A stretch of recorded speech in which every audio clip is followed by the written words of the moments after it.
Hello students, कसे आहात? मजेत आहात ना बेटा? मजेत असलंच पाहिजे आणि सगळ्यात महत्त्वाचा अभ्यास हा केलाच पाहिजे. So welcome to the third lecture of motion in plane. इस लेक्चर में हम क्या देखने वाले बेटा? तो इस लेक्चर में हम देखने वाले मोशन इन 2 डायमेंशन और हम प्रोजेक्टाइल मोशन को आज इस लेक्चर में सीखने की कोशिश करेंगे. ठीक है बेटा, बहुत ही इंटरेस्टिंग लेक्चर होने वाला है, तो अच्छी तरह से इस वीडियो को देखने की कोशिश करना. तो सबसे पहला पार्ट रहेगा बेटा पोजीशन वेक्टर. तो पोजीशन वेक्टर क्या होता है? तो सिंपल वाला देखना, यहाँ पे मेरे पास एक्स और वाई एक्सिस है और मैं यहाँ पे एक पॉइंट मार्क कर रहा हूं पी, जिसके कोऑर्डिनेट्स है एक्स कॉमा वाई, जिसके कोऑर्डिनेट्स है एक्स कॉमा वाई. तो ये ओरिजिन है, तो इस ओरिजिन से मैं एक वेक्टर ड्रॉ कर सकता हूं यहां तक.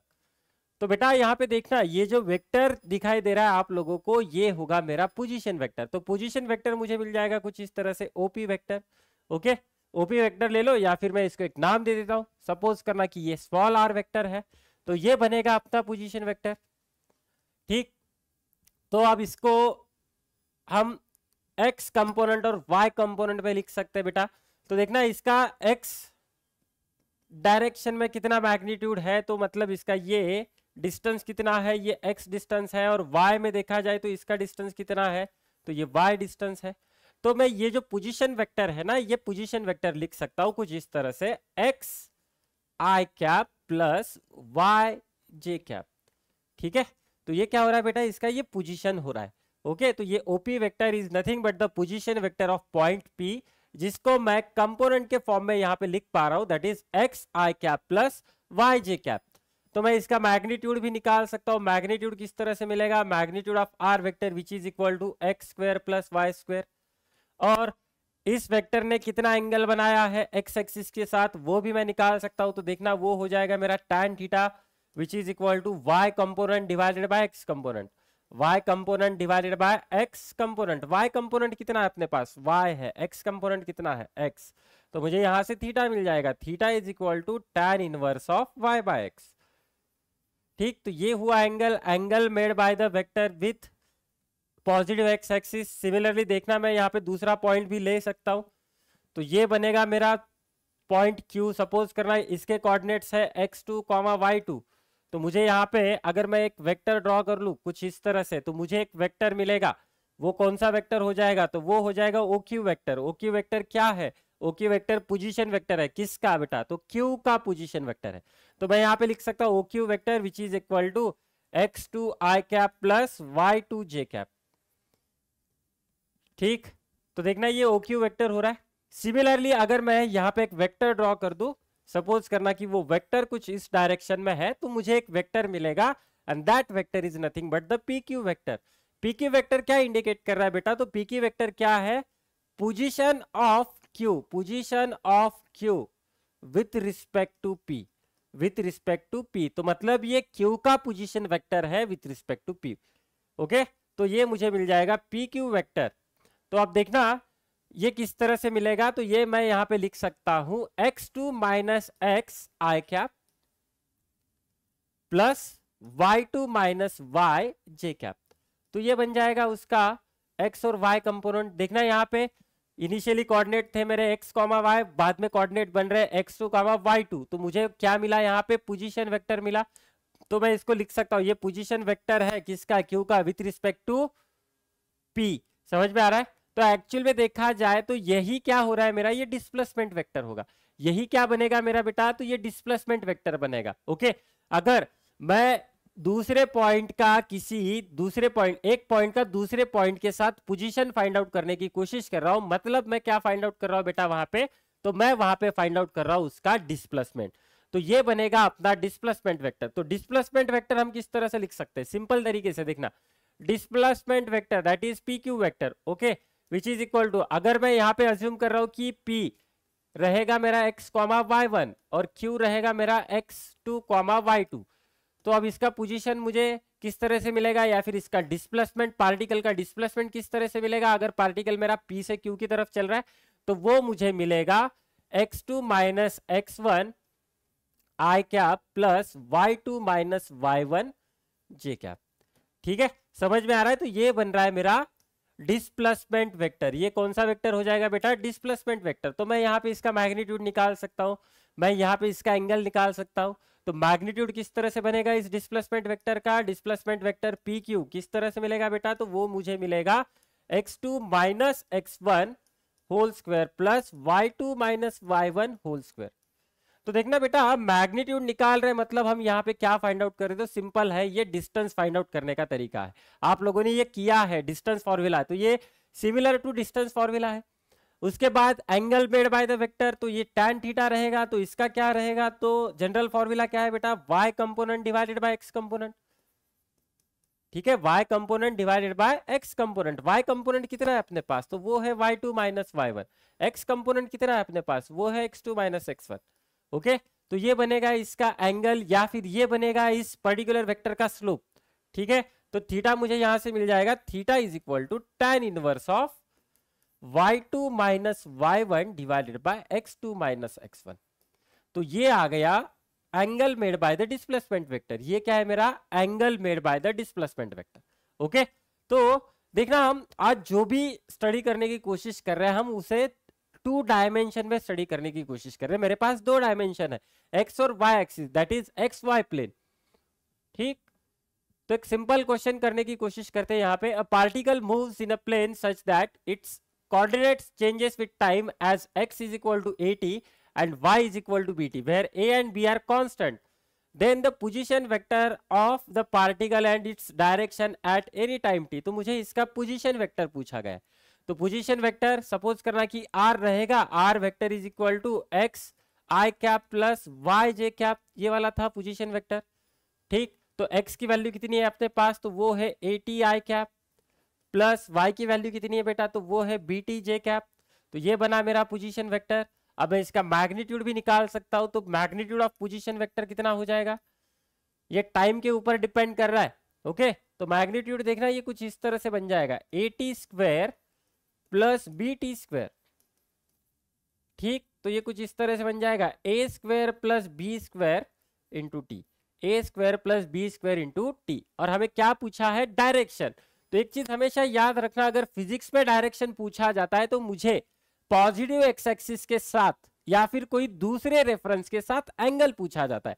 तो इस पर्टिकुलर क्वेश्चन में देखा जाए तो मुझे tan थीटा पूछा गया है, या फिर थीटा कैलकुलेट करना है। tan theta is equal to y component divided by x component. ये क्या होगा? y component divided by x component. y component कितना है अपना? bt।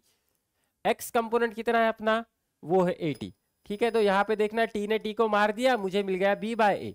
तो मुझे थीटा मिलेगा, theta is equal to tan inverse, theta is equal to tan inverse b by a। ठीक, तो ये है मेरा डायरेक्शन। ये डायरेक्शन रहेगा इस पोजीशन वेक्टर का, ये with reference positive x axis के साथ ये डायरेक्शन रहेगा, which is equal to tan inverse of b by a। Okay, ठीक, नेक्स्ट क्वेश्चन। तो देखना, अब यहाँ पे क्या हो रहा है? Object moves from position 3,4 to 6,5 in the xy plane. Find the magnitude and the direction of the displacement vector। तो मुझे यहाँ पे डिस्प्लेसमेंट वेक्टर पूछा गया है। तो कंसीडर करना कि ये p है, p के कोऑर्डिनेट दिए गए हैं 3,4 और q के कोऑर्डिनेट दिए गए हैं 6,5। तो अभी हमने किया था, मुझे डिस्प्लेसमेंट वेक्टर, डिस्प्लेसमेंट कहां से कहां तक हो रहा है? p से q की तरफ, p से q की तरफ। तो मैं यहाँ पे लिख सकता हूँ, देखना, p q वेक्टर, तो ये डिस्प्लेसमेंट वेक्टर है, विच इज इक्वल टू, अब फाइनल क्या है? पोजीशन 6 है, इनिशियल पोजीशन क्या है? 3। तो मैं यहाँ पे लिख सकता हूँ 6 माइनस 3 आई कैप प्लस फाइनल y की पोजीशन कितनी है? 5, इनिशियल पोजीशन कितनी है? 4, तो वो हो जाएगा 5 माइनस 4 जे कैप। तो यहाँ पे मुझे मिल जाएगा बेटा 3 आई कैप प्लस जे कैप। तो ये मुझे मिला डिस्प्लेसमेंट वेक्टर। ये क्या मिला मुझे? Displacement vector. अब मुझे क्या पूछा गया है? इस डिस्प्लेसमेंट वेक्टर का magnitude. So magnitude of displacement vector, तो magnitude of displacement vector is nothing but 3 square plus 1 square. तो ये कितना हो जाएगा? ये हो जाएगा 9 प्लस 1। तो आंसर मुझे मिल जाएगा रूट ऑफ 10। आंसर मुझे मिल जाएगा रूट ऑफ 10। ओके, ठीक है। इस मैग्नीट्यूड ऑफ पीक्यू वेक्टर को मैं कुछ इस तरह से भी लिख सकता हूं। ठीक, तो पीक्यू मतलब ये क्या रहेगा? उसका मैग्नीट्यूड रहेगा। अब मुझे पूछा गया है डायरेक्शन। तो डायरेक्शन पूछा गया है तो डिस्प्लेसमेंट वेक्टर का यूज करते हैं। तो tan थीटा देखना, tan थीटा का मतलब tan थीटा क्या होता है बेटा, y component divided by x component, y component divided by x component, j cap मतलब y कंपोनेंट, i कैप मतलब x कंपोनेंट। तो y कंपोनेंट कितना है 1, x कंपोनेंट कितना है 3, तो theta is equal to tan inverse of 1/3, theta is equal to tan inverse of 1/3। कुछ इस तरह से मुझे इसका डायरेक्शन भी मिल जाएगा। फिर से बता रहा हूं डायरेक्शन का मतलब क्या होता है बेटा, तो मुझे एंगल फाइंड आउट करना है विथ पॉजिटिव एक्स एक्सिस के साथ, ठीक है। तो ये उसका एंगल हुआ, सिंपल वाला क्वेश्चन है। आगे अब हम बात करेंगे वेलोसिटी वेक्टर। तो देखना बेटा हमने अभी पोजीशन लिया था, सपोज करना कि इनिशियल पोजीशन जो है पार्टिकल का कुछ इस तरह से था x1, y1, फाइनल पोजीशन इसका कुछ इस तरह से x2, y2, ठीक। तो इनिशियल टाइम देखना, इसके पास टाइम था t1 और फाइनल टाइम था t2, ठीक है। जो टाइम डिफरेंस रहेगा वो रहेगा t2 माइनस t1। अब मुझे क्या निकालना है बेटा, वेलोसिटी वेक्टर निकालना है। तो वेलोसिटी वेक्टर किस तरह से मिलेगा, इसका डिस्प्लेसमेंट कहां से कहां तक हो रहा है, p से q की तरफ। तो सबसे पहले मैं यहाँ पे फाइंड आउट कर लूंगा पोजीशन वेक्टर, सबसे पहले मैं यहाँ पे फाइंड आउट कर लूंगा पोजीशन वेक्टर, ओके। तो मुझे पोजीशन वेक्टर मिल जाएगा कुछ इस तरह से x2 minus x1 i cap plus y2 minus y1 j cap बराबर। तो ये आ रहा है मेरा पोजीशन वेक्टर। मैं इंटरेस्टेड हूं यहाँ पे उसका वेलोसिटी वेक्टर फाइंड आउट करने के लिए। देखना मैं इसको कुछ इस तरह से भी लिख सकता हूं, delta x i cap plus delta Y j cap, ठीक। चेंज है बेटा, तो final minus initial, final minus initial, मैं इस तरह से इसे लिख सकता हूं। ये क्या है मेरा डिस्प्लेसमेंट वेक्टर। अगर मुझे एवरेज वेलोसिटी वेक्टर निकालना है यहाँ पे, एवरेज वेलोसिटी वेक्टर, तो वो क्या होगा बेटा, तो वो हो जाएगा P Q vector divided by change in time t2 minus t1, P Q vector divided by change in time t2 minus t1। या फिर मैं इसे इन जनरल लिख सकता हूं, इन जनरल अगर देखा जाए तो change in displacement vector divided by change in time, change in displacement vector divided by change in time. ये जनरल डेफिनेशन होगा फॉर द एवरेज वेलोसिटी। अगर मैं यहाँ पे वैल्यूज रखने की कोशिश करूं तो वी एवरेज वेलोसिटी वेक्टर मिल जाएगा delta x divided by delta t i cap plus delta y divided by delta t j cap, okay. अब मैं यहाँ पे डेल्टा एक्स डेल्टा वाई की वैल्यू रख सकता हूँ, that is x2 minus x1 divided by t2 minus t1 i cap plus y2 minus y1 divided by t2 minus t1 j cap. तो बेटा देखना यहाँ पे मुझे क्या मिल रहा है, ये एवरेज वेलोसिटी वेक्टर मिल रहा है। ये क्या मिल रहा है मुझे, एवरेज वेलोसिटी वेक्टर मिलने वाला है। इसी को हम कुछ इस तरह से लिख सकते हैं, देखना इसी को मैं लिख सकता हूं average in x direction plus velocity, average velocity in y direction, okay. अगर मुझे इसका मैग्नीट्यूड निकालना है तो मैग्नीट्यूड मुझे मिल जाएगा v average that is equal to under root of v average x square plus v average y square, okay. समझ में आ रहा है। तो ये मुझे मिलेगा एवरेज वेलोसिटी वेक्टर, ये क्या मिलेगा मुझे, एवरेज वेलोसिटी वेक्टर। अगर मैं इसे लिमिट लगा दूं, अगर मैं इसे लिमिट्स लगा दूं तो मुझे मिल जाएगा बेटा इंस्टैन्टेनियस वेलोसिटी वेक्टर। तो ये क्या होगा, instantaneous velocity vector v vector is equal to limit delta t tending toward zero, delta t tending toward zero, v average, ये कुछ इस तरह से होगा। v एवरेज की वैल्यू कितनी होगी बेटा, देखना limit delta t tending toward zero, तो v एवरेज की वैल्यू है अपने पास, वो वैल्यू कितनी है, तो वो वैल्यू है delta x bye delta t i cap plus delta x, sorry delta y bye delta t j cap, ठीक। तो मुझे कुछ इस तरह से मिलने वाला है, मैं इसे ही कुछ इस तरह से लिख सकता हूं, देखना इंस्टैन्टेनियस वेलोसिटी वो बन जाएगा बेटा dx by dt i cap plus dy by dt j cap plus dy by dt j cap. तो ये बनेगा average velocity vector, sorry instantaneous velocity vector, ठीक है। समझ में आ रहा है। तो डिफरेंस देख लेना, एवरेज वेलोसिटी वेक्टर और इंस्टैन्टेनियस वेलोसिटी वेक्टर क्या है। एवरेज वेलोसिटी वेक्टर है मेरा delta x by delta t i cap plus delta y by delta t j cap, ठीक है। Whereas instantaneous velocity vector रहेगा dx by dt i cap plus dy by dt j cap. तो ये है average value और ये है instantaneous value. हमेशा एक चीज याद रखना, अगर आप लोगों को इंस्टेंटेनियस वेलोसिटी पूछी गई है तो आप लोगों को उसे डिफरेंशिएट करना होगा, आप लोगों को उसे with respect to time differentiate करना पड़ेगा, तब जाके आप लोगों को इंस्टेंटेनियस वेलोसिटी मिलेगी। तो ये है। अब देखना यहाँ पे मैं इंस्टेंटेनियस वेलोसिटी का मैग्नीट्यूड निकाल सकता हूं, तो ये मैग्नीट्यूड किस तरह से मिलेगा, तो dx बाई डी टी इसका square plus dy by d T इसका स्क्वायर, ठीक है। और एंगल कितना मिलेगा बेटा, तो एंगल मुझे मिलेगा फिर से y component divided by x component, y component divided by x component, ठीक। तो y कंपोनेंट कितना है अपने पास, तो वो है dy बाई डी टी, और x कंपोनेंट कितना है अपने पास, वो है dx बाई डी टी। तो आप लोग यहाँ पे देख सकते हो dt dt कैंसिल हो जाएगा, dt dt कैंसिल हो जाएगा, मुझे मिल जाएगा dy बाई डी एक्स, ठीक, मुझे मिल जाएगा dy बाई डी एक्स। यहाँ पे अगर आप लोग देखोगे तो आप लोगों को क्या हो रहा है कुछ समझ में नहीं आ रहा, ठीक, क्योंकि ये बहुत जनरल एक्सप्रेशन है। तो सबसे पहले मुझे उसका जनरल एक्सप्रेशन समझना पड़ेगा, उसके बाद हम उसका न्यूमेरिकल सॉल्व कर सकते हैं। अब देखना ये वाला जो पार्ट है अभी आप लोगों को न्यूमेरिकल में समझ में आएगा कि एवरेज वेलोसिटी या फिर एवरेज वैल्यू किस तरह से कैलकुलेट करना है, या फिर इंस्टेंटेनियस वैल्यू किस तरह से कैलकुलेट करना है। ओके, तो इन शॉर्ट क्या है बेटा, अगर मुझे वेलोसिटी वेक्टर ऑब्टेन करना है तो पोजीशन वेक्टर को with respect to time differentiate कर देना, तो मुझे मिल जाएगा वेलोसिटी वेक्टर, ठीक। तो एक सिंपल क्वेश्चन करने की कोशिश करते हैं। देखना, particle moves in x y plane from position 1 metre 2 metre to 3 metre 4 metre in 2 second, find the magnitude and direction of average velocity. तो मुझे एवरेज वेलोसिटी पूछी गई है, तो एवरेज वेलोसिटी किस तरह से मिलेगी, एवरेज वेलोसिटी मिल जाएगी delta x by delta t i cap plus delta y by delta t j cap. तो ये वैल्यू होती है अपने एवरेज वेलोसिटी। तो डेल्टा एक्स क्या रहेगा मेरा, तो इनिशियल पोजीशन ये है, फाइनल पोजीशन ये है, तो चेंज फाइनल माइनस इनिशियल मुझे लेना है, तो वो बनेगा बेटा 3 minus 1 divided by change, timing का चेंज कितना है 2 सेकेंड, तो चेंज कितना है बेटा 2 सेकेंड, ठीक है। तो ये हो जाएगा आई कैप।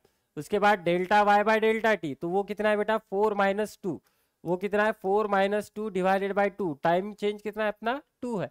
तो यहाँ पे मुझे मिलेगा 2 by 2 I cap plus 2 by 2 J cap. तो आंसर मुझे मिलेगा आई कैप प्लस जे कैप। तो ये हुआ एवरेज वेलोसिटी वेक्टर, ये क्या हुआ एवरेज वेलोसिटी वेक्टर। अब मुझे इसका क्या निकालना है, तो मैग्नीट्यूड निकालना है। तो मैं निकाल सकता हूं एवरेज वेलोसिटी वेक्टर का magnitude which is equal to i का कोएफिशिएंट कितना है 1, तो वो हो जाएगा 1 स्क्वायर, जे का कोएफिशिएंट कितना है तो वो है 1, तो हो जाएगा 1 स्क्वायर। तो बेटा मुझे कितना मिलेगा यहाँ पे √2, ये होगा उसका मैग्नीट्यूड। मैग्नीट्यूड कितना मिला √2 metre per second. Now what about the direction, direction के लिए देखना तो tan थीटा यूज करना है, tan theta is equal to y component divided by x component, y component divided by x component. y component कितना है 1, x component कितना है 1, तो मुझे थीटा कितना मिलेगा, theta is equal to tan inverse of 1। तो डायरेक्शन कितना है थीटा, मुझे मिल जाएगा 45 डिग्री, थीटा कितना मिल जाएगा मुझे यहाँ पे 45 डिग्री। समझ में आ रहा है इसको किस तरह से सॉल्व करना है, अगर आप लोगों को इस तरह से डेटा दिया गया। ओके, तो ये तो था एवरेज वेलोसिटी वेक्टर के बारे में। तो ये क्वेश्चन देखना, मुझे दिया गया है यहाँ पे position vector of a particle which is equal to 2t i cap plus 3t square j cap, where t is in seconds and the coefficients have the proper units, okay, for r to be in meters. Find the instantaneous velocity. मुझे क्या पूछा गया है, instantaneous velocity पूछा है।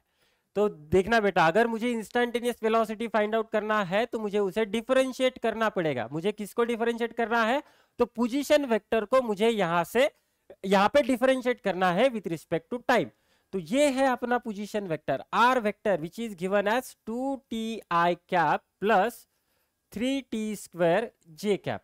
Okay, तो मुझे कौन सा फॉर्मूला यूज करना है बेटा, तो differentiation of x raise to n with respect to n, that will be equal to n x raise to n minus 1, ये वाला फॉर्मूला यहां पे यूज करना है। Okay, differentiation of x raise to n। तो देखना, मुझे अगर इंस्टेंटेनियस वेलोसिटी ऑब्टेन करनी है तो वो फर्स्ट डेरिवेटिव रहेगा पोजीशन वेक्टर का, तो ये बन जाएगा d by d T in bracket 2ti plus 3t² तो ये बनेगा d by d T 2t into I cap plus d by d T 3t² into j cap.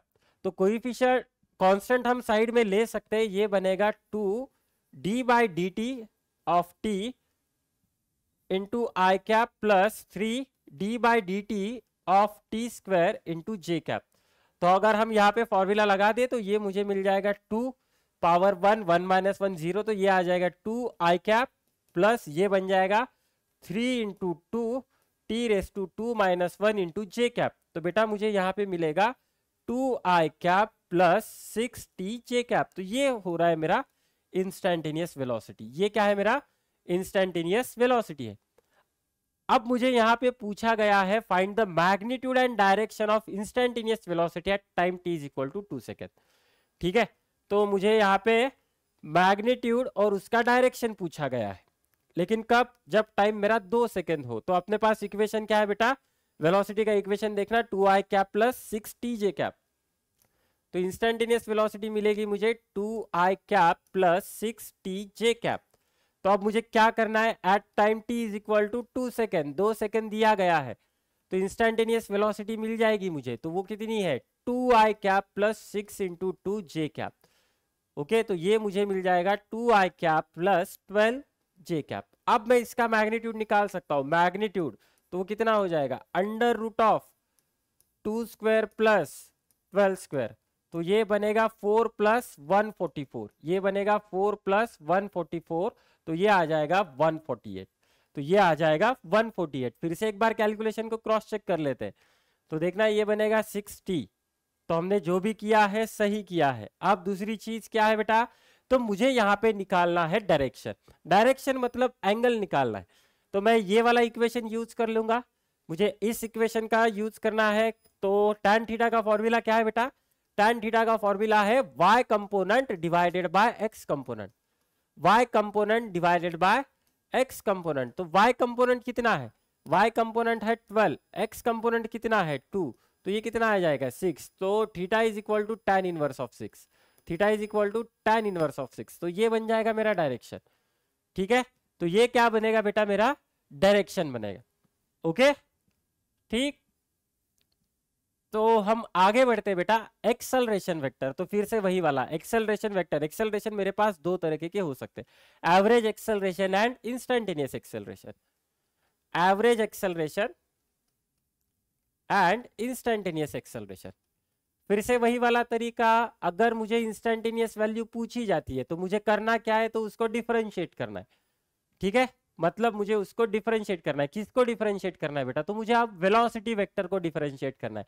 तो एवरेज एक्सेलरेशन का formula a average that will be equal to delta v x divided by delta t i cap plus delta v y divided by delta t j cap. तो कुछ ये इस तरह से बनेगा। Okay, और इंस्टेंटेनियस एक्सेलरेशन का फॉर्मूला किस तरह से बनेगा? तो वो बनेगा बेटा delta v x divided by d t i cap plus delta v y divided by d t j cap. तो ये वाला प्रोसीजर रहेगा। सिर्फ फॉर्मूला याद रखना, हमें एग्जाम में कोई प्रोसीजर पूछने वाला है नहीं।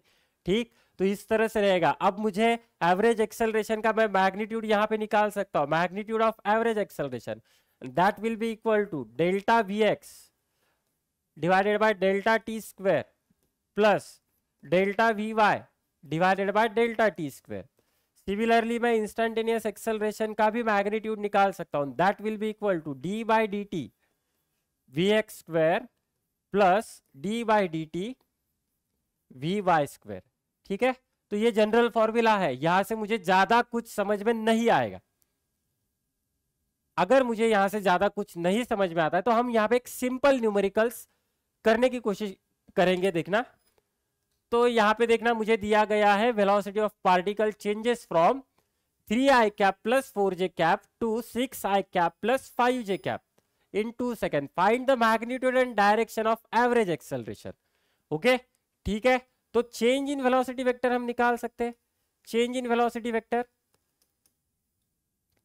चेंज इन वेलोसिटी वेक्टर मतलब final velocity minus initial velocity vector.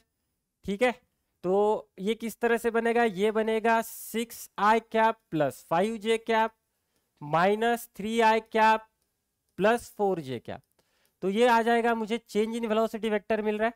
Okay, तो चेंज इन वेलोसिटी वेक्टर मिलेगा 3i cap plus j cap.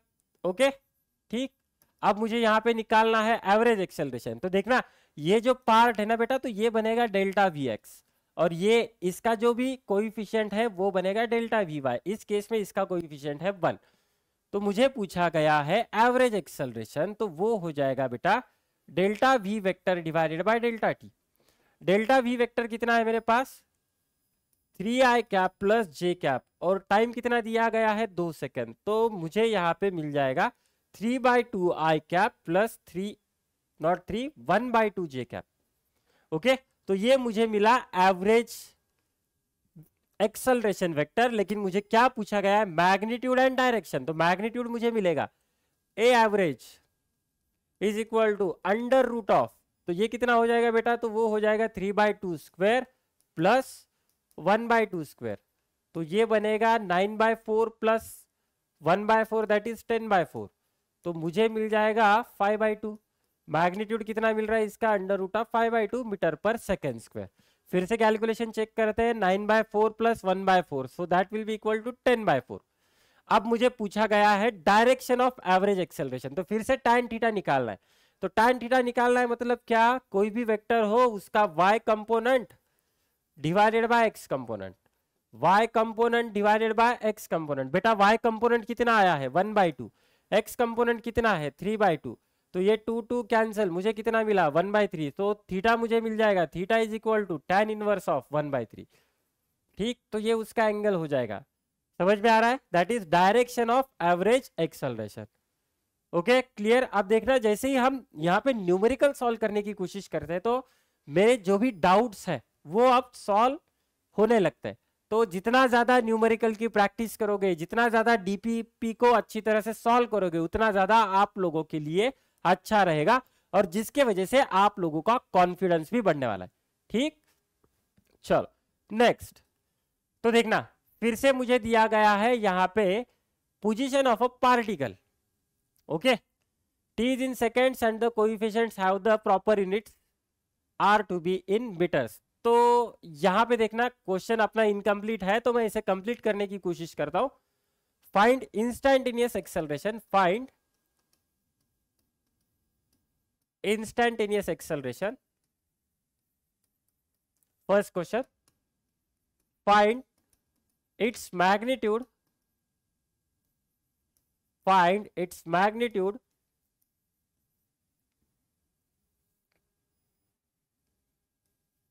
and direction, find its magnitude and direction at time t is equal to 2 seconds, at time t is equal to 2 seconds। तो देखना ये क्या है बेटा, ये है मेरा पोजीशन वेक्टर। तो कुछ चीजें समझ लेना, आर वेक्टर। अगर मुझे इस पोजीशन वेक्टर को वेलोसिटी, इंस्टैन्टेनियस वेलोसिटी वेक्टर में कन्वर्ट करना हो, तो मुझे क्या करना पड़ता है, इसे डिफरेंशिएट करना पड़ता है। तो सबसे पहले मुझे क्या करना पड़ेगा, वेलोसिटी वेक्टर ऑब्टेन करना पड़ेगा। तो एक बार डिफरेंशिएशन हुआ, मुझे क्या पूछा गया है, इंस्टैन्टेनियस एक्सेलरेशन, तो मुझे फिर से वेलोसिटी वेक्टर को डिफरेंशिएट करना पड़ेगा। ओके ठीक है, तो यहाँ पे देखना सबसे पहले हम यहाँ पे वेलोसिटी वेक्टर फाइंड आउट करने की कोशिश करेंगे, that will be equal to dr by dt, dr vector by dt vector. तो ये कितना है, d by dt 3ti cap plus 2t square j cap plus 8k cap. तो अब मुझे सबको डिफरेंशिएट करना है, तो मैं यहाँ पे डायरेक्टली लिख रहा हूं, देखना t का डिफरेंशिएशन 1 होगा, तो ये बन जाएगा 3i कैप प्लस ये पावर इधर चला आएगा, वो हो जाएगा 4tj कैप प्लस कांस्टेंट का डेरिवेटिव 0 होता है, कांस्टेंट का डेरिवेटिव 0 हो जाएगा। तो मुझे यहाँ पे मिला वेलोसिटी वेक्टर। ठीक, वेलोसिटी वेक्टर कितना मिला, तो वो मिला 3i cap plus 4tj cap. लेकिन क्वेश्चन में क्या पूछा गया है, इंस्टैन्टेनियस एक्सेलरेशन।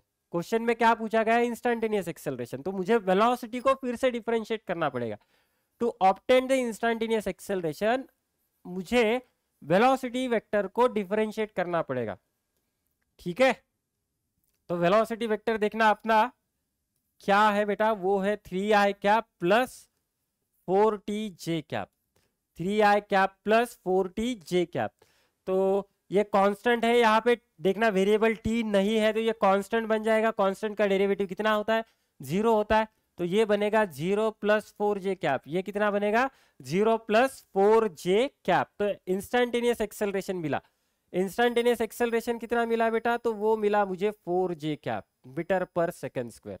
ठीक, तो मुझे उसका मैग्नीट्यूड पूछा गया, magnitude of instantaneous acceleration which is equal to, सिर्फ एक ही टर्म है 4 स्क्वायर, तो आंसर कितना आया? 4 मीटर पर सेकंड स्क्वायर। ठीक है, अब दूसरी चीज क्या पूछी गई है? Direction at time t is equal to 2 second. लेकिन यहाँ पे देखना एक्सेलरेशन टाइम के ऊपर डिपेंड करता नहीं है, एक्सेलरेशन मेरा कांस्टेंट है। अगर एक्सेलरेशन कांस्टेंट है तो tan थीटा देखना y कंपोनेंट कितना है मेरे पास? 4। x कंपोनेंट कितना है मेरे पास? 0। y कंपोनेंट 4 है, x कंपोनेंट कितना है मेरे पास? 0। तो ये बेटा कितना बन रहा है? ये बन रहा है इन्फिनिटी, ये बन रहा है infinity. So theta is equal to tan inverse of infinity 1/0। 1/0 मतलब इन्फिनिटी। अब tan की वैल्यू इन्फिनिटी कब होती है?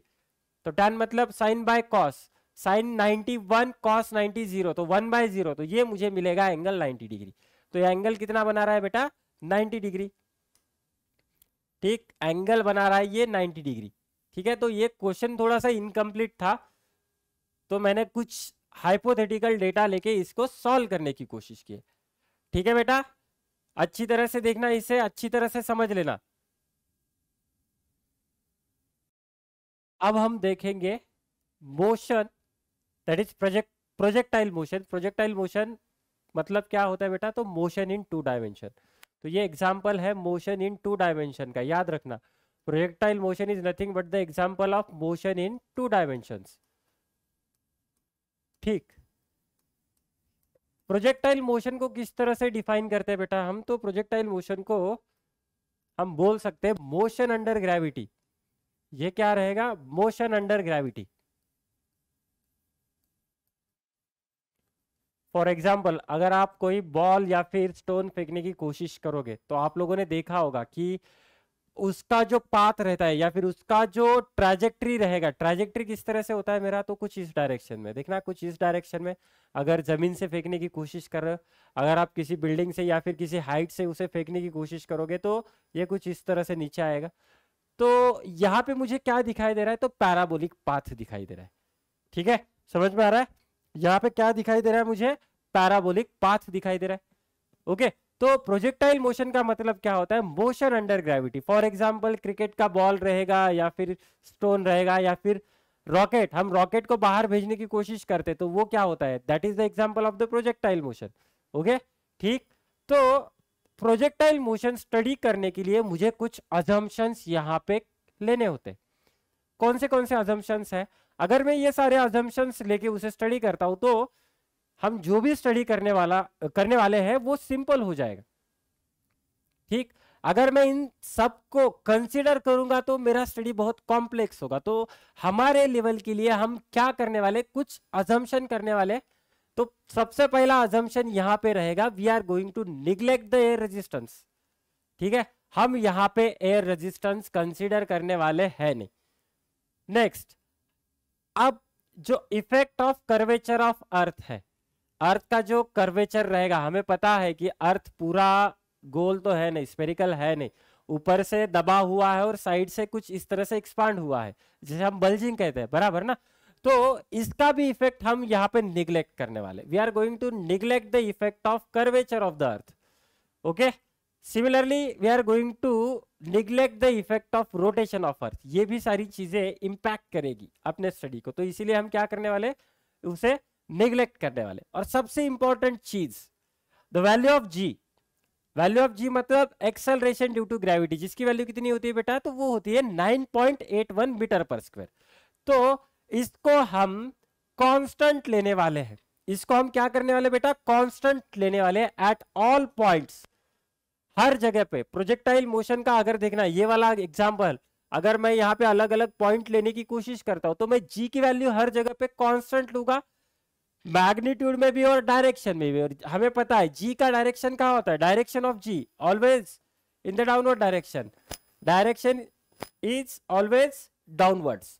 ठीक है, तो यहाँ पे भी हम वही करने वाले हैं, इसका डायरेक्शन हम हमेशा डाउनवर्ड डायरेक्शन में लेने की कोशिश करेंगे।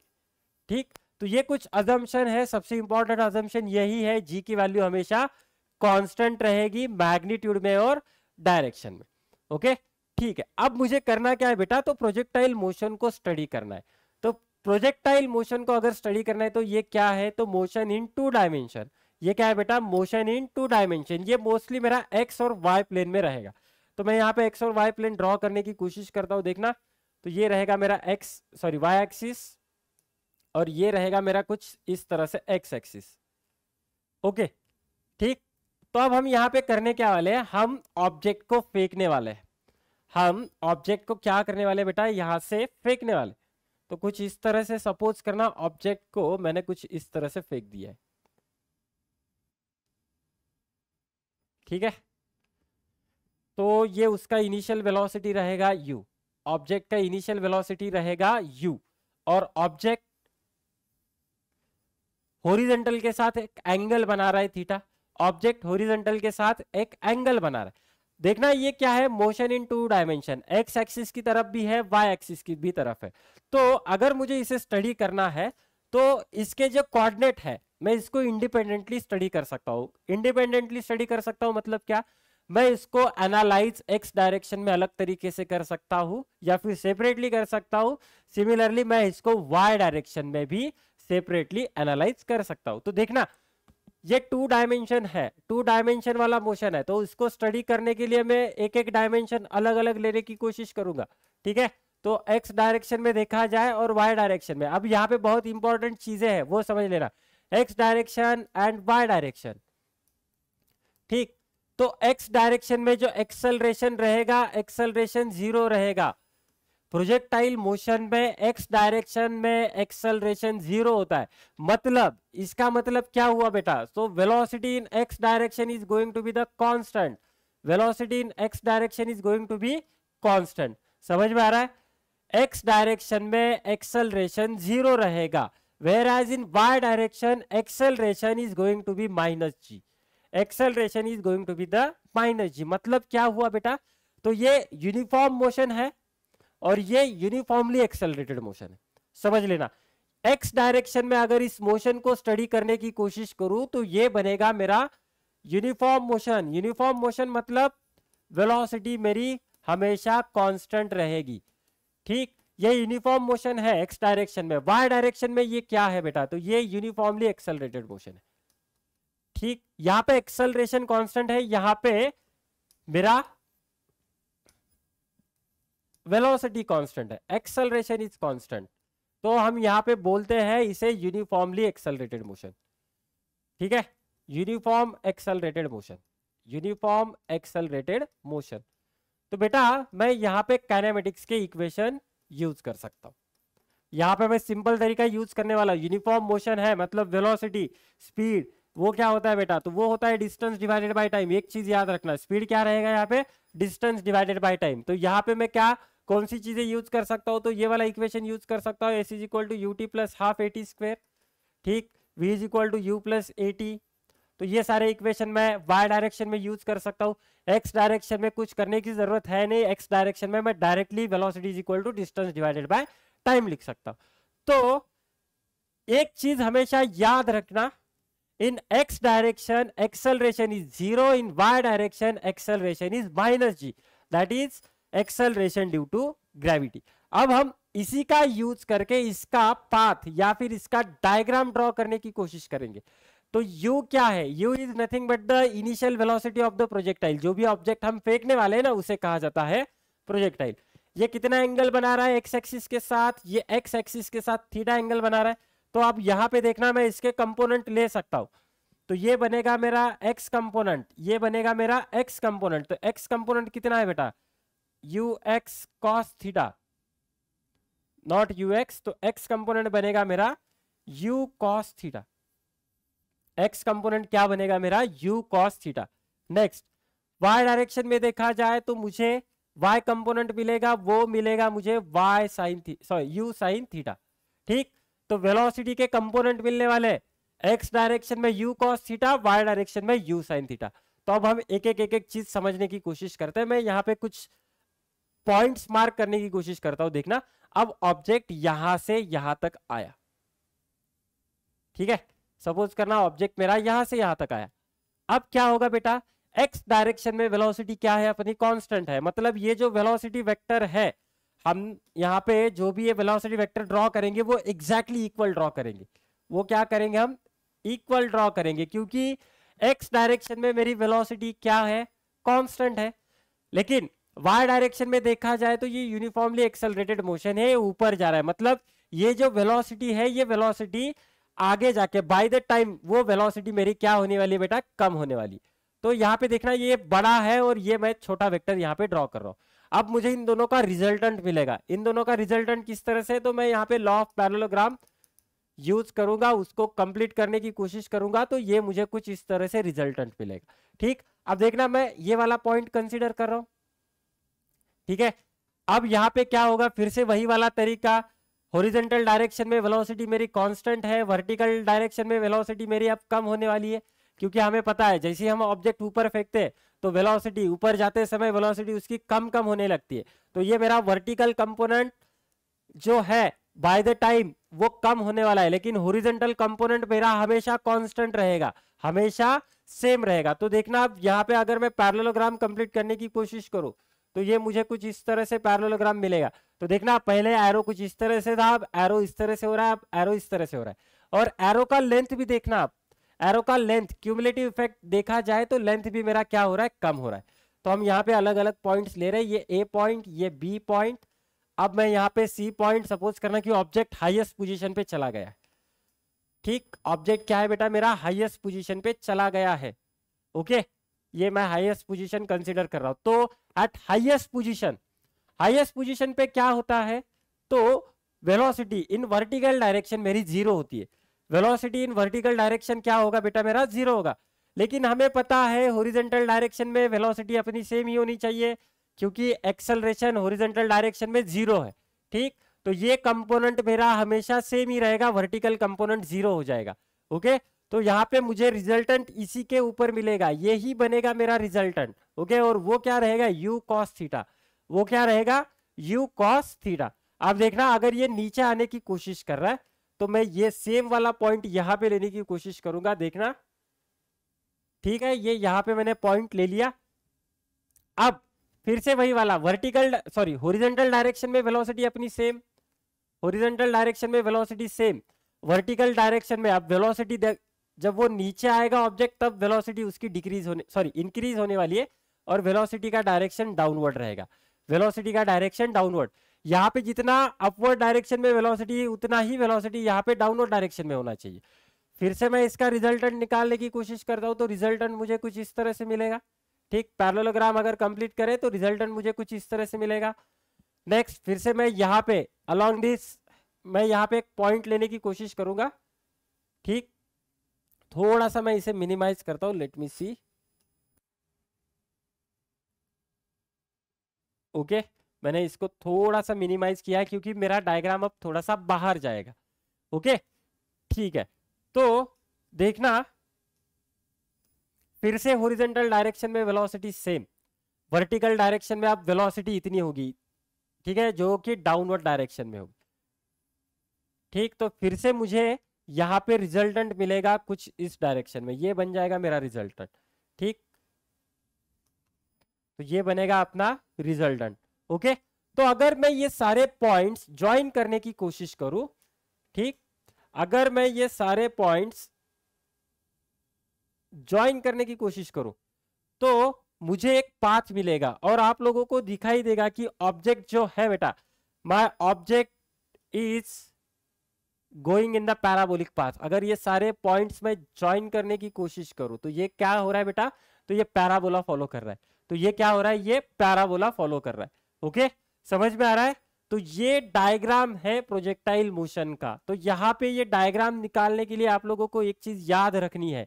क्या याद रखनी है, तो वेलोसिटी और इन एक्स डायरेक्शन एक्सेलरेशन कितना होगा मेरा, 0 होगा, और इन वाई डायरेक्शन एक्सेलरेशन कितना होगा, -g। एक्स डायरेक्शन में यूनिफॉर्म मोशन है, वाई डायरेक्शन में यूनिफॉर्मली एक्सेलरेटेड मोशन। क्लियर। तो पाथ देखा जाए तो पैराबोलिक पाथ मेरे पास आएगा। तो अब हम इस ट्रैजेक्टरी का इक्वेशन फाइंड आउट करने की कोशिश करेंगे।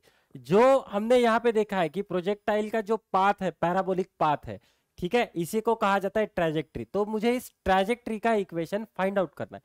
तो देखना बेटा किस तरह से, तो मुझे ये दोनों चीजें चाहिए होंगी, एक्स डायरेक्शन में, वाई डायरेक्शन में, क्योंकि यहां से ही सारी चीजें ऑब्टेन करनी है मुझे।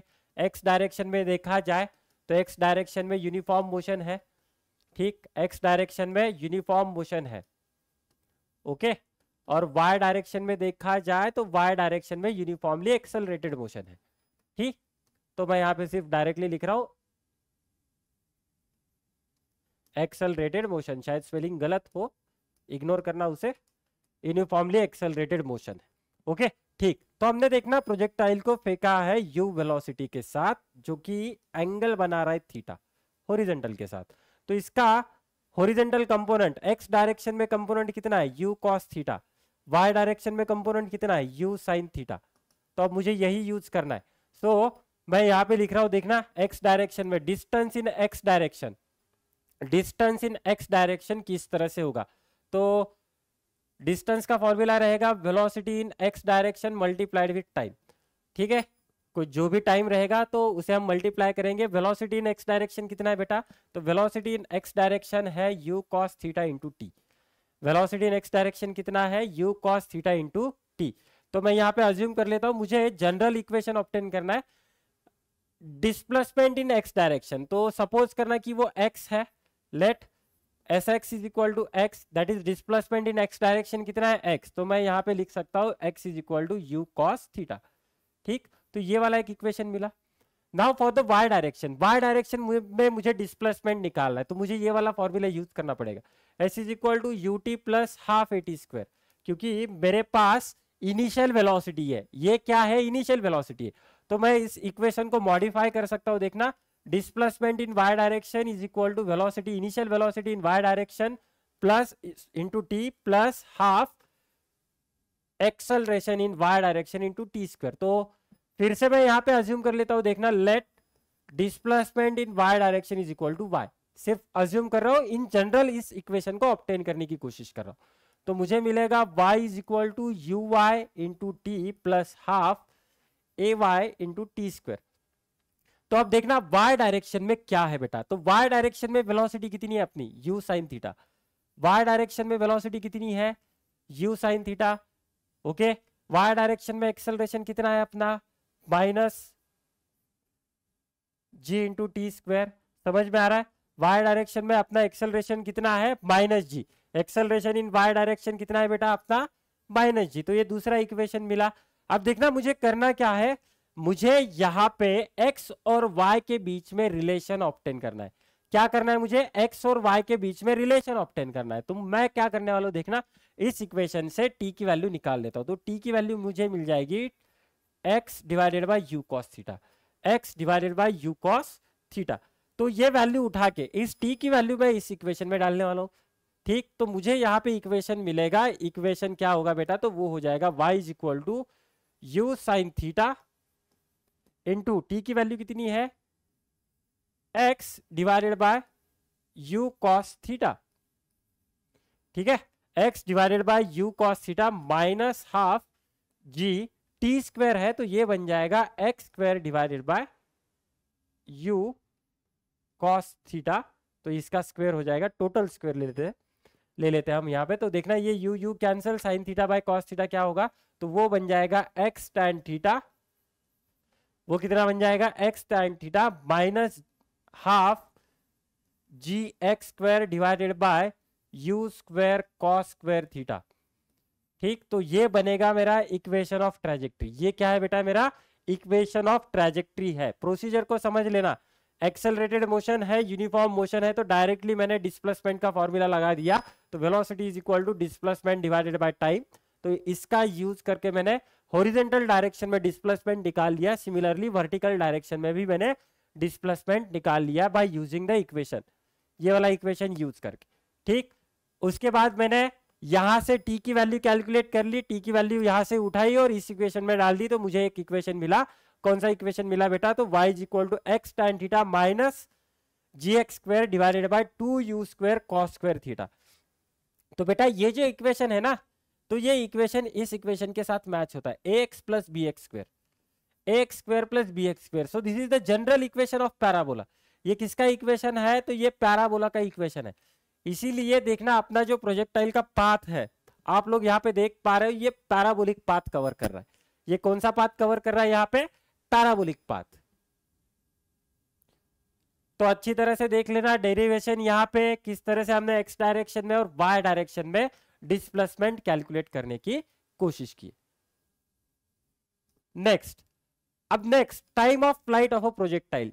Time of flight of a projectile, तो देखना टाइम ऑफ फ्लाइट, ये अपना प्रोजेक्टाइल कुछ इस तरह से, अगर आप डायग्राम को हम यहाँ पे ड्रॉ करने की कोशिश करें, तो ऑब्जेक्ट को यहां से यहां तक जाने में जितना टाइम लगता है, ठीक है, ऑब्जेक्ट को O से B तक जाने के लिए जितना टाइम लगता है उसे कहा जाता है time of projectile.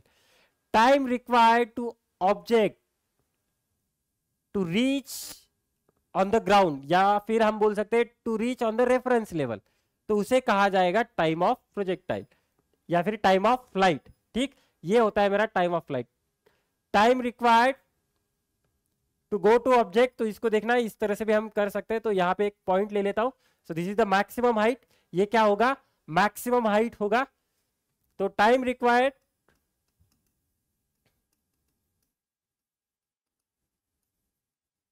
For projectile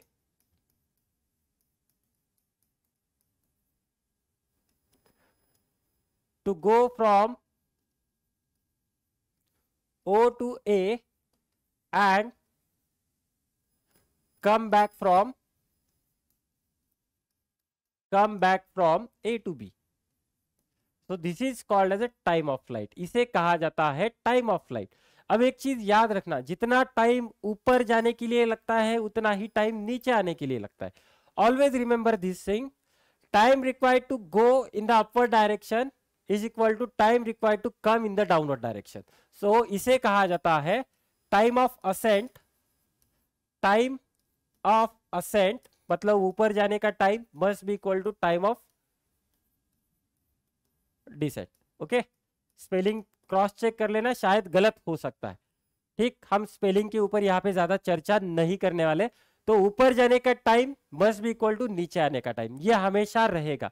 okay, तो देखना सपोज करना ऊपर जाने के लिए मैं यहाँ पे कंसीडर कर रहा हूँ टाइम t, और नीचे आने के लिए भी कितना हो जाएगा, तो वो हो जाएगा टाइम t। ठीक, तो टाइम ऑफ फ्लाइट कितना रहेगा बेटा, तो टाइम ऑफ फ्लाइट देखा जाए तो time of flight that is capital T. Capital T किस तरह से मिलेगा, तो कैपिटल टी मिलेगा मुझे 2t। ठीक है, कैपिटल टी किस तरह से मिलेगा, तो वो मुझे मिलेगा t plus T, t plus 3 and that is going to be the 2t। ठीक है, 2t। तो अब मुझे करना क्या है, यहां से यहां तक जाने के लिए कितना टाइम लगता है वो फाइंड आउट करना है। ओके, तो देखना अगर हम यहाँ पे ये इसका इनिशियल वेलोसिटी u ले रहे हैं, तो इसके दो टुकड़े होने वाला है, ये बनेगा मेरा u cos थीटा और वर्टिकल कंपोनेंट बनेगा मेरा u sin theta. Vertical component कितना बनेगा मेरा, u sin थीटा। ओके, ठीक है, तो देखना वर्टिकल डायरेक्शन में इनिशियल वेलोसिटी है u sin theta at maximum height, ये क्या है बेटा, मेरा मैक्सिमम हाइट है। मैक्सिमम हाइट पे वेलोसिटी कितनी होती है, 0 होती है। मैक्सिमम हाइट पे वेलोसिटी कितनी हो जाएगी अपनी, 0। तो वही करेंगे हम, velocity in y direction, final velocity in y direction is going to be 0। Initial velocity in y direction is equal to u cos theta. तो मैं यहाँ पे ये वाला इक्वेशन लगा सकता हूँ, v is equal to u plus 80, v is equal to u plus 80। तो देखना फाइनल वेलोसिटी कितनी है अपनी, 0 है। ठीक, तो ये बन जाएगा vy is equal to uy plus ay into t. अब सारी चीजें हम यहाँ पे रखने की कोशिश करते हैं। फाइनल वेलोसिटी रहेगी 0, मैक्सिमम हाइट पे वेलोसिटी 0 होता है। 0 is equal to velocity in y direction upward है, इसीलिए positive u sin theta. Now ay is nothing but the acceleration due to gravity, that will be equal to negative, तो वो बनेगा minus जी into T. तो यहां से मुझे मिलेगा u sin theta is equal to g t. यहां से क्या मिलेगा, u sin theta is equal to g t. तो t is equal to u sin theta by g. T is equal to u sine theta by g. तो मुझे यहाँ पे time of ascent मिला या फिर टाइम ऑफ डिसेंट मिला, ठीक है। तो मुझे क्या फाइंड आउट करना है, तो मुझे फाइंड आउट करना है time of flight. Time of flight क्या है बेटा, t plus t, that is 2t। तो देखना टाइम ऑफ फ्लाइट मुझे मिल जाएगा, time of flight is equal to t is equal to 2u sine theta by g हो जाएगा, 2u sine theta by g. तो ये एक्सप्रेशन रहेगा टाइम ऑफ फ्लाइट का, ये एक्सप्रेशन रहेगा time of flight. Okay, clear. Derivation देख लेना, डेरिवेशन यहां पे है, यहां से हमने सारी चीजें की है। टाइम ऑफ फ्लाइट का डेरिवेशन कुछ इस तरह से रहेगा। Now the next part, horizontal range of the projectile. अब ये क्या ये कौन सा चीज है, हॉरिजॉन्टल रेंज, ठीक है। हॉरिजॉन्टल रेंज का मतलब क्या है बेटा, तो ये जो हॉरिजॉन्टल डिस्टेंस कवर कर रहा है ना object, horizontal distance covered by the object. Horizontal range का मतलब क्या होता है, horizontal distance, horizontal distance covered by object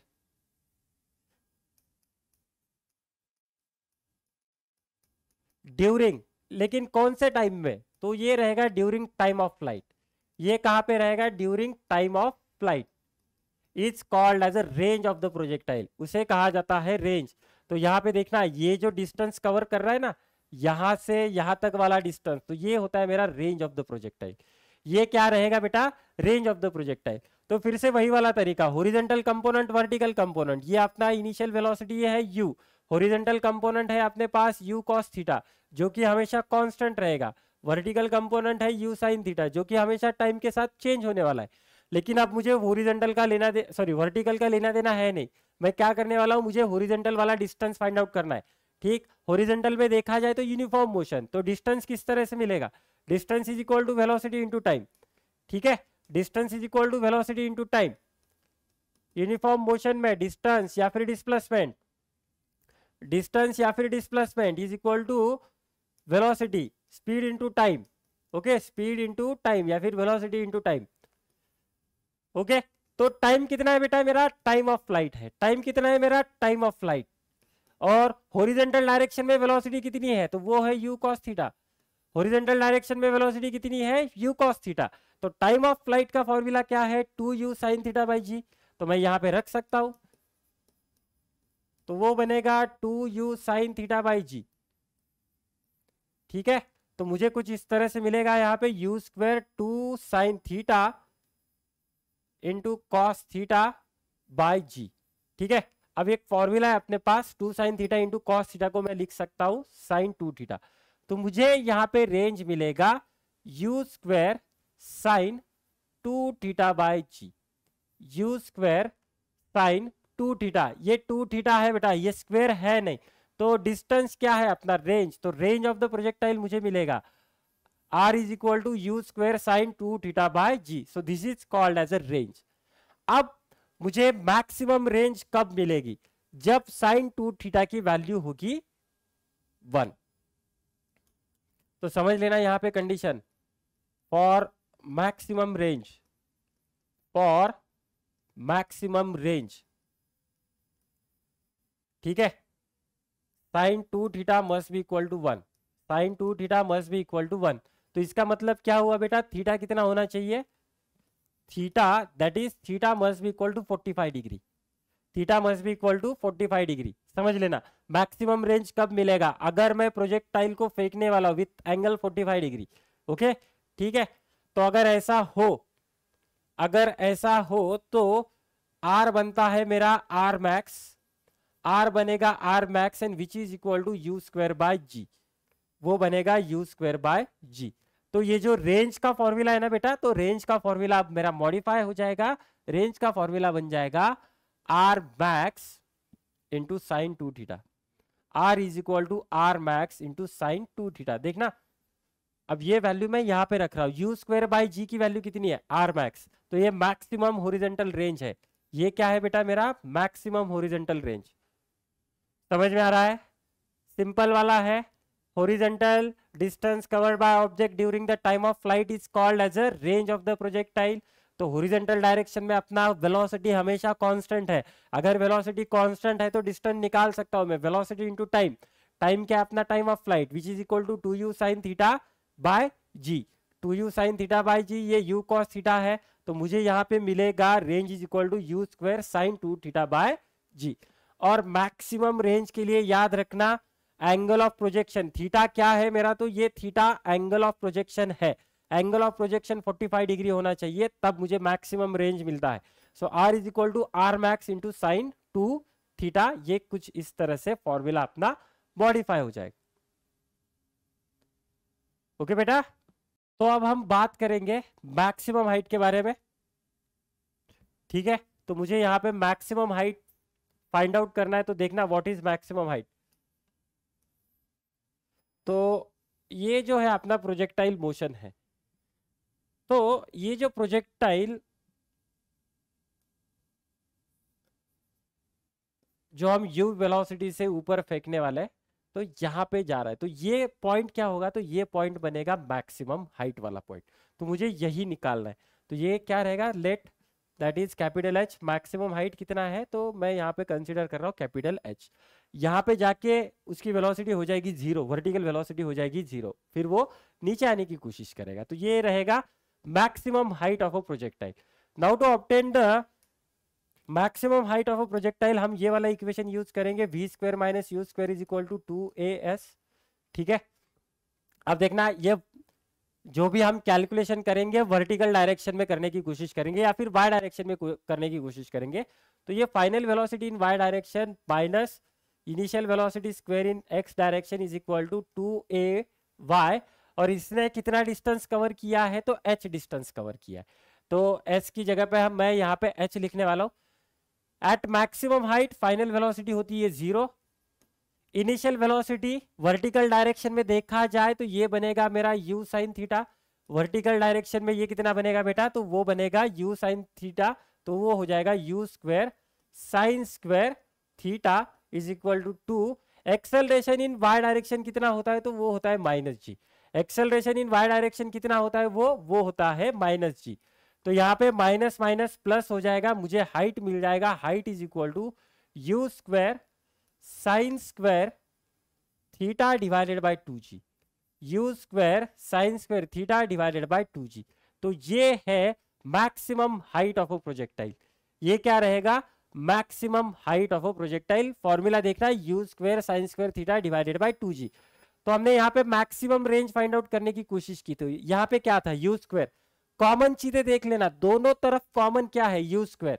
यहाँ पे साइन 2 थीटा है डिवाइडेड बाय जी है, लेकिन यहाँ पे देखना, यहाँ पे क्या है, फॉर मैक्सिमम हाइट क्या है बेटा, तो मेरे पास sine square theta divided by 2g है। तो इन दो फॉर्मूलेज में कंफ्यूज मत होना। तो अब हम इसके ऊपर सिंपल सिंपल न्यूमेरिकल कैलकुलेट करने की कोशिश करते हैं। A cricket ball is thrown at a speed of 28 meter per second in the direction 30 degree above the horizontal. Calculate the time taken by the ball to return to the same level. तो मुझे यहाँ पे time पूछा गया है, तो मुझे पूछा गया है टाइम ऑफ फ्लाइट। ठीक, टाइम ऑफ फ्लाइट। तो बेटा टाइम ऑफ फ्लाइट का अपने पास एक्सप्रेशन क्या है, तो टाइम ऑफ फ्लाइट का एक्सप्रेशन हमने ऑब्टेन किया है, and that is nothing but u sin theta by g. तो मुझे क्या करना है, तो वो रहेगा 2u sin theta by g. तो ये एक्सप्रेशन है। इनिशियल वेलोसिटी कितनी दी गई है, 28 मीटर पर सेकेंड। एंगल कितना दिया गया है, 30।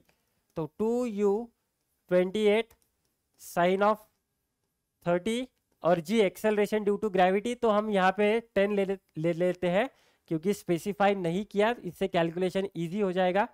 तो वो रहेगा 2 इंटू 28 साइन 30 रहेगा 1/2 डिवाइडेड बाय 10। 2 मर गए, मुझे मिल गया आंसर 2.8 सेकेंड। 2.8 सेकेंड। तो टाइम ऑफ फ्लाइट कितना आया बेटा अपना यहाँ पे, 2.8 सेकेंड। देखना डायरेक्ट फॉर्मूला बेस्ड क्वेश्चन है, सबसे पहले इसे समझ लो, फॉर्मूला बेस्ड क्वेश्चन को यहाँ पे समझ लेना। Next, assume that a ball is kicked at an angle of 60 degree with the horizontal. ठीक है, so if the horizontal component of its velocity is 19.6 meter per second, determine its maximum height. तो मुझे maximum height निकालना है। तो वो क्या था बेटा, तो वो था you square sine square theta divided by 2g। तो ये फॉर्मूला है। अब गिवन डेटा में देखना, हमने क्या किया है, प्रोजेक्टाइल को फेंका है कितना एंगल से, 60 डिग्री एंगल से हॉरिजॉन्टल के साथ। ओके, और हमें दिया गया है हॉरिजॉन्टल कंपोनेंट। तो हॉरिजॉन्टल कंपोनेंट ये कितना बनेगा, तो ये बनेगा u cos थीटा, ये बनेगा u cos थीटा, ये है u, और ये बनेगा अपना u sin थीटा। ठीक, तो मुझे हॉरिजॉन्टल कंपोनेंट दिया गया है जिसकी वैल्यू है 19.6। तो u cos theta is equal to 19.6। ठीक है, cos थीटा तो ये होगा cos 60, तो वो बन जाएगा 1/2। cos 60 की वैल्यू होती है 1/2, ये है 19.6। तो मुझे u मिलेगा 19.6 इंटू 2, u मिलेगा 19.6 इंटू 2। कुछ इस तरह से कैलकुलेशन हम बाद में करेंगे, समझ लेना आप। u मिला, एंगल थीटा पता है, g की वैल्यू पता है, तो सारी वैल्यूज उठा के हाइट के इक्वेशन में डाल देते हैं बेटा। तो हाइट की इक्वेशन में देखना u स्क्वायर है, तो ये बनेगा 19.6 इंटू 2 स्क्वायर, साइन स्क्वायर तो sine 60 square divided by 2 into g की वैल्यू मैं यहाँ पे ले रहा हूँ 10। ठीक है, तो ये बनेगा 19.6 इंटू 2 स्क्वायर, इसको मैं बाद में सॉल्व कर देता हूँ। साइन 60 की वैल्यू होती है √3/2, ये उसका स्क्वायर डिवाइडेड बाय 20। ठीक, तो ये कुछ इस तरह से बनेगा 19.6 into 2 square into 3/4 divided by 20। अब मुझे यहाँ पे कैलकुलेटर यूज करना पड़ेगा। ठीक है, आप लोग कैलकुलेटर यूज नहीं करोगे, आप लोग जितना हो सके कैलकुलेशन खुद से करने की कोशिश करना। मैं यहाँ पे थोड़ा सा टाइम बचाने की कोशिश कर रहा हूं। याद रखना, आप लोग कैलकुलेटर नहीं यूज करने वाले। तो मुझे मिल जाएगा यहाँ पे height, and that height is around 57.62 meter. ठीक है, हाइट मुझे मिल जाएगा 57.62 मीटर। तो ये है मेरा maximum height of project. Simple question है, फॉर्मूला बेस्ड क्वेश्चन है। नेक्स्ट, चलो, an object is projected with a velocity of 30 meter per second at an angle of 60 degree with the horizontal. Determine the horizontal range covered by the object.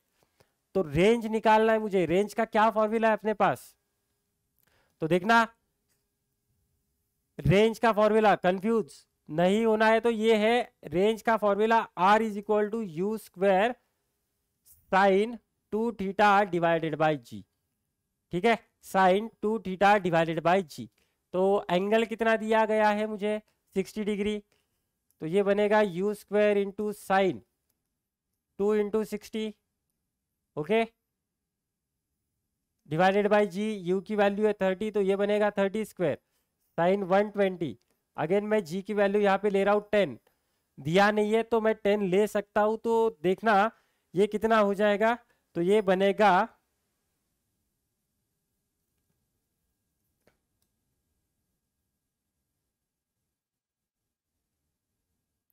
Almost 77.94 meter, almost 77.94 meter. Direct formula based question है। Sine 120, sine second quadrant पे क्या रहेगा, positive रहेगा, तो वो हो जाएगा cos 30। cos 30 की वैल्यू कितनी, cos 30 होता है √3/2। ठीक है, √3/2 का मतलब 1.7 डिवाइडेड बाय 2, तो ये आ जाएगा 0.866 के पास। तो इस तरह से हम कैलकुलेशन कर सकते हैं। नेक्स्ट क्वेश्चन, तो देखना, a projectile has a range of 40 meter and reaches a maximum height of 10 meter. Find the angle at which the projectile is fired. तो मुझे यहाँ पे रेंज और हाइट का फॉर्मूला यूज करना है। तो रेंज का फॉर्मूला क्या है, u square sine 2 theta by g, और हाइट का फॉर्मूला है मेरे पास, height is equal to u square sine square theta divided by 2g। ये कुछ इस तरह से फॉर्मूला है। अब देखना, मुझे दोनों चीजें दी गई है, तो मैं इन दोनों का रेशियो लेने की कोशिश करता हूं। r by h is equal to u square sine 2 theta divided by g divided by u square sine square theta divided by 2g। ठीक, तो यू स्क्वायर मर गए, जी मर गए, तो मुझे यहाँ पे क्या मिला बेटा, तो ये 2 ऊपर चला जाएगा, ये मिलेगा मुझे 2 into sine 2 theta divided by sine square theta. अभी हम LHS के वैल्यूज बाद में रखेंगे, तो 2 इंटू साइन 2 थीटा को लिख सकता हूँ 2 sine theta into cos theta, 2 sine theta into cos theta divided by sine square theta divided by sine square theta. तो यहाँ पे देखना साइन थीटा कैंसिल, तो ये मुझे मिलेगा 4 into cos theta divided bye sine theta, 4 into cos theta divided bye sine theta. तो are की वैल्यू कितनी है, आर की वैल्यू है अपने पास 40 मीटर और एच की वैल्यू है 10 मीटर, तो 40/10, 40/10 इज इक्वल टू 4। इसको मैं कुछ चलो cos theta by sine theta ही रख देते हैं, बाद में कन्वर्ट करेंगे। तो ये 4 बना, ये 4 कैंसिल हुआ, तो मुझे मिला 1 is equal to tan theta. उल्टा भी कर सकते हैं, 1 is equal to tan theta. तो थीटा मुझे मिलेगा यहाँ पे 45 डिग्री। थीटा कितना मिलेगा, so I will get the value of theta as 45 degree. ठीक, तो ये सिंपल क्वेश्चन है। देखना अगर ऐसे क्वेश्चन आते हैं तो आप लोग इनका रेशियो लेके इसे सॉल्व करने की कोशिश करो।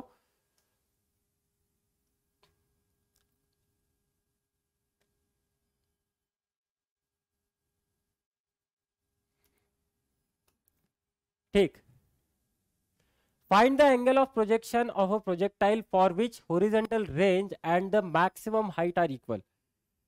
अच्छा क्वेश्चन है, इसका रिजल्ट हमें याद रखना है। मुझे करना क्या है बेटा, find the angle of projection of projectile for which the horizontal range and maximum height are equal. तो r is equal to h दिया गया है, r is equal to h, तो ये क्या है u square sine 2 theta divided by g is equal to h, तो ये है u square sine square theta divided by 2g। इन दोनों की वैल्यू क्या है, सेम है, तो ये g cancel, u square cancel, तो साइन 2 थीटा को लिख सकता हूँ 2 sine theta into cos theta, 2 sine theta is into cos theta, और ये बनेगा मेरा sign theta into sine theta. Square है तो मैं इसको कुछ इस तरह से लिख सकता हूँ, sign theta into sine theta naught u2। तो यहाँ से एक साइन थीटा, यहाँ से एक साइन थीटा कैंसल, थोड़ा सा टर्म्स रीअरेंज कर लेता हूँ, 2 into 2 sine theta divided by cos theta. तो फिर से आंसर मुझे मिल जाएगा tan theta is equal to 1, tan theta is equal to 1, therefore theta is equal to 45। तो always remember 45 is the angle of projection of a projectile for which horizontal range and maximum height are equal। At 45 degree horizontal range जितना है उतना ही maximum height भी रहेगा। Okay, तो ये result हमें याद रखना है। Now the next question, prove that the maximum horizontal range is 4 times the maximum height attained by the projectile when fired at an inclination so as to have the maximum horizontal range। तो हमें कुछ इस तरह से prove करना है, ये result भी मुझे याद रखना है। Maximum horizontal range r max is equal to 4 times of the maximum height, 4 times of the maximum height attained by the projectile motion. So r max is equal to 4h, ये वाला result मुझे obtain करना है। तो range का formula देखना, range का formula क्या है, range is equal to u square sine 2 theta divided by g, sine 2 theta divided by g. अब देखना मुझे ये रेंज मैक्सिमम कब मिलता है, that is when theta is equal to 45 degree. ये रेंज मुझे मैक्सिमम कब मिलता है, तो theta is equal to 45 degree. Okay, अगर ये इस तरह से है तो आर मैक्स की वैल्यू हमने कैलकुलेट की थी, आर मैक्स की वैल्यू कितनी मिलेगी, तो मुझे मिलेगी u square by g, r max is equal to u square by g. तो ये मैक्सिमम रेंज है। अब हम हाइट का फॉर्मूला यूज करते हैं, हाइट कितना है बेटा, तो वो है u square sine square theta divided by 2g, u square sine square theta divided by 2g। अब देखना यहां पे अगर मैं थीटा की वैल्यू 45 रख दूं, अगर मैं थीटा की वैल्यू 45 रख दूं यहां पे विद द सेम एंगल, क्योंकि मैक्सिमम रेंज पूछा है, तो u square sine square 45 divided by 2g, sine 45 की वैल्यू कितनी होती है 1/√2, तो ये बन जाएगा 1/2। साइन स्क्वायर 45 बन जाएगा 1/2। देखना साइन स्क्वायर 45 बन जाएगा 1/2, तो मुझे मिल जाएगा you square bye 4g, you square bye 4g। अब देखना बेटा मेरे पास यू स्क्वायर बाय जी की वैल्यू है, यू स्क्वायर बाय जी की वैल्यू कितनी है, तो वो है आर मैक्स। वो कितनी है, R max, R max divided by 4, तो मुझे आर मैक्स मिल जाएगा, are max is equal to 4 times of maximum height, R max is equal to 4 times of maximum height. समझ में आ रहा है, क्लियर है बेटा? तो ये वाला रिजल्ट मुझे याद रखना है, R max is equal to 4h। ठीक है, तो देखना बेटा ये बहुत ही इंपॉर्टेंट सेशन है, सीईटी के पॉइंट ऑफ व्यू से देखा जाए या फिर नीट के पॉइंट ऑफ व्यू से और जेई के पॉइंट ऑफ व्यू से। प्रोजेक्टाइल मोशन पे बहुत सारे क्वेश्चन आते हैं, या फिर मोशन इन 2 डायमेंशन, जहां पे डिफरेंशिएशन हमें यूज करना है। ठीक है, आई होप आप लोगों को ये सेशन, ये लेक्चर अच्छी तरह से समझ में आया हो। अगर आप लोगों को कुछ डाउट हो इस लेक्चर में या फिर कहीं पे कैलकुलेशन एरर हो, तो आप लोग कमेंट कर सकते हो, आप लोग डाउट इंजन में डाउट डाल सकते हो। ठीक है, तब तक के लिए थैंक यू बेटा, हम फिर से मिलेंगे नेक्स्ट लेक्चर में।